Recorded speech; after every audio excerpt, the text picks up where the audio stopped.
Pornography is a graphic display of human sexuality that can be traced as far as back as any sign of human intelligence. Throughout the ages, pornography has evolved and developed, but it was not until the technological and ideological progress of the 20th century that pornography was able to find its way in literally every aspect of modern society. At this time, American society has not yet formed a uniformly accepted opinion about the effects of pornography. Some activists suggest that pornography provides people with a healthy way to explore their sexuality. Others argue that pornography is the root of all evil and must be eliminated completely. Neither side is able to supply solid proof of their position. Growing rates of failed marriages and increase in sex-related crimes, however, suggest that even though limited exposure to pornography is probably harmless, an excessive exposure can have a devastating effect on involved individuals.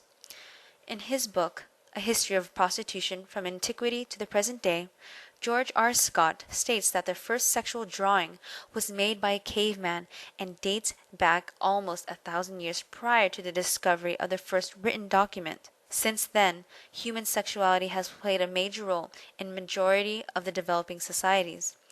Even though pornography existed, it was mainly used as instructional materials and not as primary source of sexual attention. With the development of the Judeo-Christian system of morals and the restriction of human sexuality, prostitution began to serve as a source of satisfaction for the human sexual desires. Scott provides devastating statistics to support his statements. For example, it was estimated that 1 of 8 women in the 18th century New York was working as a part-time or full-time prostitute. Towards the middle of the 20th century, the development of science, people began to question the traditional beliefs. They could not help but notice that oppression of human sexuality caused a lot of problems in society. Various movements became to develop that advocated a free expression of human sexuality and developed in what we know now as a sexual revolution. Contraception became widely practiced, and enrollment in premarital sexual relationship became a norm. As a result, the need for prostitution greatly decreased, and this fact was commonly used by the free love movement supporters. As a result of sexual revolution, pornography has also made its way into the mainstream society. Pornography began to be viewed as an individual right to the self-exploration. Here is a little of Sally Tisdale, a writer and a feminist of the time, had to say about an anti-pornography effort by another famous feminist, Catherine MacKinnon. I take this personally. The effort to repress materials I enjoy, to tell me how wrong it is for me to enjoy it. Anti-pornographic legislation is directed at me as a user, as a writer. Catherine MacKinnon and Andrea Dworkin, noted radical feminists who oppose pornography, are themselves prurient, scurrying after sex in every corner. They look down on me and shake a finger. Bad girl, mustn't touch. That branch of feminism tells me my very thoughts are bad, that anything goes. The message of pornography is that our sexual selves are real. Pornography, Opposing Views, page 29. Many health care professionals began to rely on pornography as a means of alternating of human sexual behavior. In their eyes, pornography was simply one of the tools that they could use to help their clients. Here's an example of one sexologist of the time, Patton Britton, Ph.D., had to say on this matter.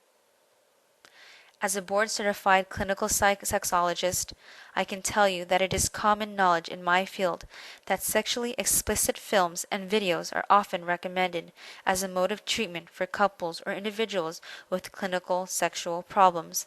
Such materials are viewed by professionals as helpful, not harmful, assets in the treatment progress. Pornography, Opposing Views, page 30. The sexual revolution brought sexual freedom, but it did not change the way people viewed family and marriage traditions. Men and women continued to get married, have families and have children, and they continued to have all the same difficulties that the families were facing for centuries.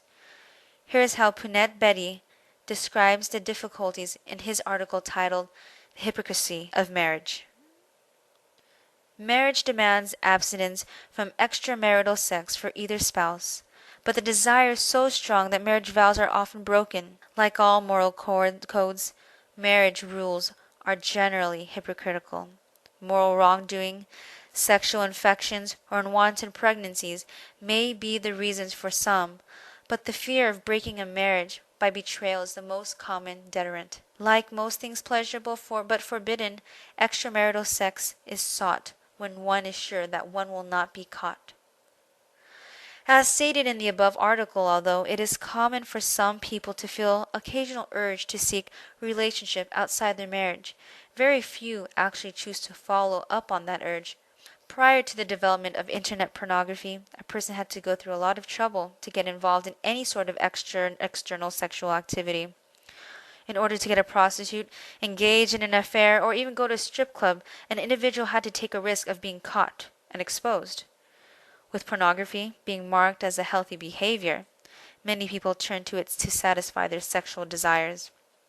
A trip to a shop that sold pornographic material still has proven to be relatively dangerous activity with the risk of being noticed by family members or friends. All of this have changed with the development of the internet technology. Men and women no longer had to risk an embarrassing exposure in order to get their access to pornography. Now they can watch an unlimited amount of obscene material from the comfort of their own home. They can even get involved in the harmless internet sex with the help of video cameras. Here is an example, just one of these cases, from Dr. Schneider's and Weiss's book called Cybersex Exposed. Jack, the oldest of 4 children, became the man of the house at age 11 when his father left his mother for a younger woman. Jack's mother took on 2 jobs in order to feed the family, leaving Jack largely responsible for his 3 siblings. Jack was very much parentified, meaning that at times he was needed to be more the parent than the child. After college, Jack married Susanna, a very dependent young woman, and continued his patterns of feeling responsible for others' happiness. Several years later, after his wedding, he became involved with a secretary at work. The affair provided a haven from his responsibilities and gave him a chance to experience intrigue, excitement, and just plain fun, something with which he had very little experience. After a year, however, the secretary told Susanna about the affair. Susanna's response was uncharacteristically independent. She divorced him. When Jack got married for the second time, he told doubting buddies, "I mean it. This time, no extramarital secret life." One wedding present, a home computer, gave Jack entry to a whole new world, the internet. Unknown to his friends and new spouse, Jack was involved nightly in 3 different online affairs. He had downloaded more than 1,200 pornographic images and was spending 15 to 20 hours a week in sexual chat rooms. All of this secret from his wife and accessed from his study at home. Before their marriage, Jack and his second wife, Jody, had enjoyed a healthy sexual relationship. But gradually, as Jack's hidden internet life became more arousing to him than sex with his wife, he grew more detached and more withdrawn. Jack justified his activities by telling himself, "I'm not actually cheating. I'm not having real sex with someone else. I'm just having fun, and no one is being hurt." He told Jody that his heavy work schedule were so draining that he was just not interested in sex for the time being. Clearly, Jack's use of pornography can hardly be classified as healthy. Nevertheless, the fact that pornography was not being viewed as anything bad, bad caused by Jack to think that everything was okay. Nevertheless, the fact that pornography was not being viewed as anything bad caused Jack to think that everything was okay. Eventually, Jody went on to discover his behavior, and she felt that it was neither healthy nor fair. Jack, however, is not alone. Today, more and more men begin to find themselves in Jack's shoes. A groundbreaking cyber sex